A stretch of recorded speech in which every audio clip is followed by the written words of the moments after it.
Hi, I'm Johnny from UltimatePaperMache.com, and I think it's pretty obvious that I'm kind of having fun painting stripes. This is not a new pattern. This is the baby lion from my Lion King collection, and ever since I first made that pattern, I have wanted to make another one and paint stripes on him because, to me, baby lions and tigers look almost exactly the same with the exception of the colors and the patterns that are on him. And I just thought he would be so cute as a baby tiger.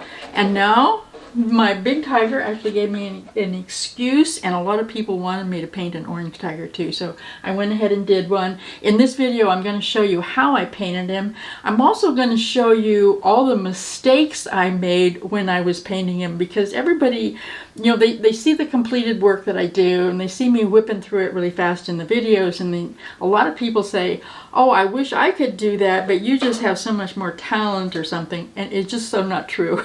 So this time I'm going to actually show you everything I did to screw him up, and he still, in the end, came out pretty darn nice. I think he's just really cute. And if I can do it, seriously, so can you. There was nothing hard about this at all. I really like this guy. Now I want to show you, I actually went to my daughter's house yesterday, and she and my grandson tried them on and just played around for a little while. We got some photographs and just thought it was so much fun seeing them actually on somebody in life. I get to see a lot of photographs after they're finished because people will show them off on the Daily Sculptures page on my website, and I get to see what people have done with my patterns, but I've never actually gotten to see them on real people in real time before, and so it was just so much fun seeing them play around with the mask. Thank you, Jesse and Caden. It was really nice of you to do that for me.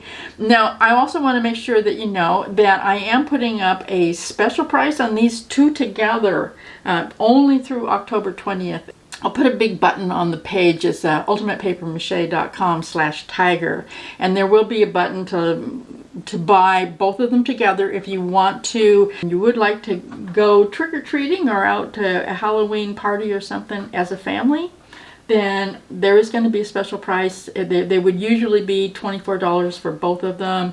It's only $18, so this guy's half price. And if you have already got the baby lion from the Lion King Jr.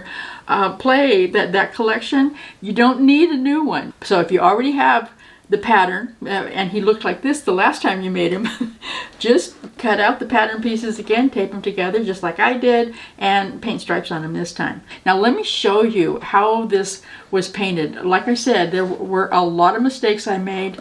I actually had to, well, I'll tell you about it in just a second. At the beginning, I painted both of them exactly the same way. They both got a coat of primer. Then I painted the back black on both of them, and I painted the front, the whole entire front, with a warm white that was made with a titanium white and a little bit of yellow oxide. But then I got to start having fun with these orange parts.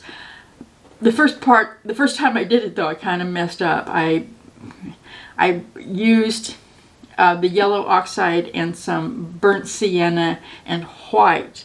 The reason I added the white was because it just looked a little bit too dark when it was on my palette before I had put it actually on his face.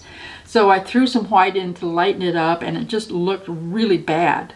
I just kept adding a little bit more fur marks of different colors and whatnot, and it just kept getting worse. I keep telling you guys I am not a professional painter, and nobody believes me, but yeah, this is what my table looked like after I stopped messing around with it. So I took a wet paper towel, I just wiped all that off, and I started over the way I should have done it in the first place.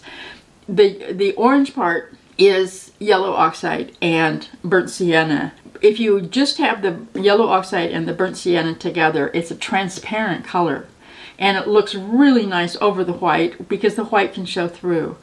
Now, after the orange went on there, it was still wet.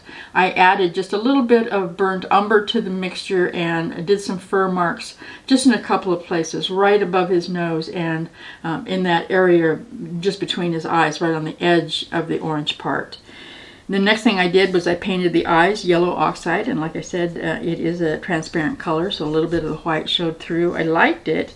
I ruined it a little bit later, but I liked it when it was there. And then I went back over it with a dry brush. I mean, has no water, no paint, no nothing on it. It's just a dry, stiff brush. And I pulled off, or actually scratched off, quite a bit of the orange.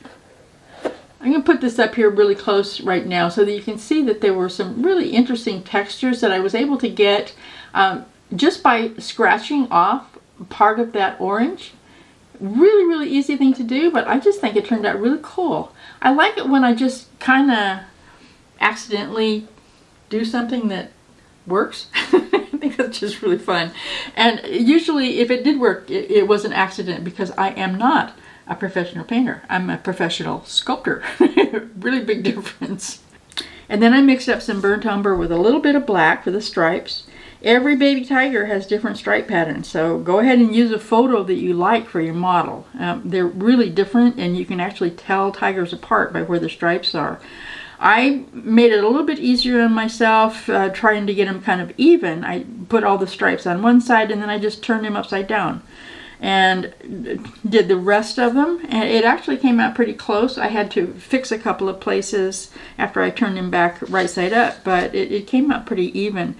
They don't have to be exactly the same on both sides. They are not the same on both sides on real tigers, so you don't have to match yours either. I used some Tropic Orange craft paint that I happen to have on hand for the nose, just like I did for the big tiger. And then when the camera was turned off, I put some black around the outside edges of the eyes. I did a terrible job of it, as you can see right here. And obviously I was going to have to repaint the eyes after the black was dry. I used a grainer brush and the warm white that I had used for the base coat. And I did that. I just kind of pulled it over the black to make it look like there was layered fur. And then I went back and repainted those eyes. I used Yellow Oxide mixed with white. It wasn't transparent anymore, but it did cover up the black I had messed up. I let that get dry, and then I went back over that with the burnt sienna. Again, burnt sienna all by itself is transparent, so it allowed the yellow to show through. When you have the colors showing through like that, it just makes it a lot more lively. That was definitely true on these orange parts, and it was true also on the eyes. It just made a really big difference. I'm going to have to remember that next time I paint something. And then I just added the pupils with the tissue paper, just like I did with the white tiger. I used the soft gel medium to stick it on there, and I added the white spots for the reflection. Now the only thing that's left to do is to put some varnish on him and some fingernail polish on the eyes.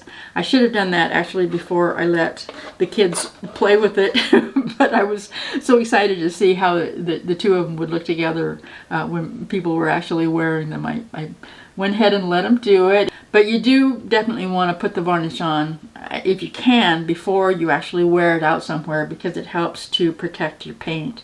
Now, if you want both of them together, like I said, there is a deal now. You can find it at ultimatepapermache.com/tiger. If that big button, it's going to be a big yellow button right there at the top of the page, and if you don't see it, it'll be after October 20th. After that, because paper mache takes time to dry, these are not instant projects. They're easy projects, but not instant, so I'm cutting off just to make sure that you have time to actually get them done for Halloween. So if you want to do them, get the deal before October 20th. So anyway, if you'd like to hear about anything new coming up, be sure to subscribe either on YouTube down there and hit the bell thing, or if you're on my blog, go up there to the subscribe button right at the top of the blog, and you'll also find out every time I put out a new project, which I'm sure you don't want to miss. So now I'm going to go make something else. I don't know what yet, but I'm going to make something. I hope you do too. And when you get it done, come on back to the Daily Sculptors page on my website and show it off. I'd love to see what you make. So come on back. I'll see you there.